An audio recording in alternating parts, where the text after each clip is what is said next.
বেঁচে যে আছি এটাই আশ্চর্য ব্যাপার। সকালে দাঁত মাজার জন্য টুথপেস্ট নিলাম, এর মধ্যে নাকি ক্যান্সারের উপাদান।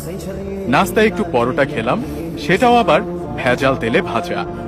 সুন্দর দেখে একটা কলা খেলাম, তাও আবার কার্বাইড দিয়ে পাকানো।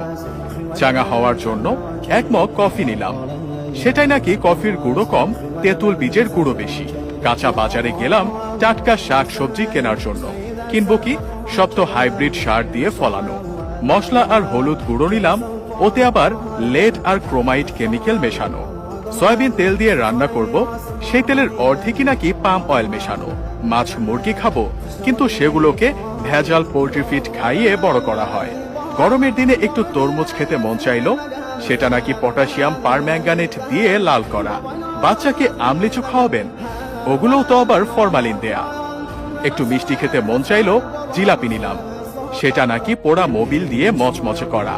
ইফতারে গলা ভেজাতে শরবত খাবো, তাতে মেশানো হয়েছে ক্ষতিকর রং আর কেমিক্যাল। খেজুর কিনলাম, চড়া দাম নিয়ে ধরিয়ে দিল 3 নম্বরই খেজুর। ইফতারে মজা করে মুড়ি মাখানো খাবো, সেই মুড়ি ইউরিয়া দিয়ে ফোলানো।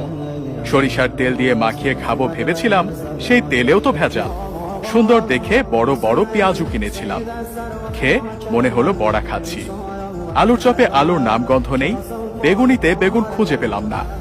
সবজি চপ মুখে দিয়ে মনে হলো খড়কুটো চিবাচ্ছি। প্রোটিনের জন্য গরম দুধ খাওয়া দরকার, কিন্তু গাভীর পিটুইটারি গ্রন্থিতে ইনজেকশন দিয়ে নাকি অতিরিক্ত দুধ দোয়ানো হয়, তারপর আবার মেশানো হয় 1 বালতি পানি। এত ভেজাল খাওয়ার পর 2-1টা ঔষধ না খেলে তো শরীর টিকবে না। কিন্তু ঔষধ যে খাবো, বেশিরভাগ ঔষধ খেলেই হয় সাইড ইফেক্ট, বাকিগুলো আবার শরীরে কাজই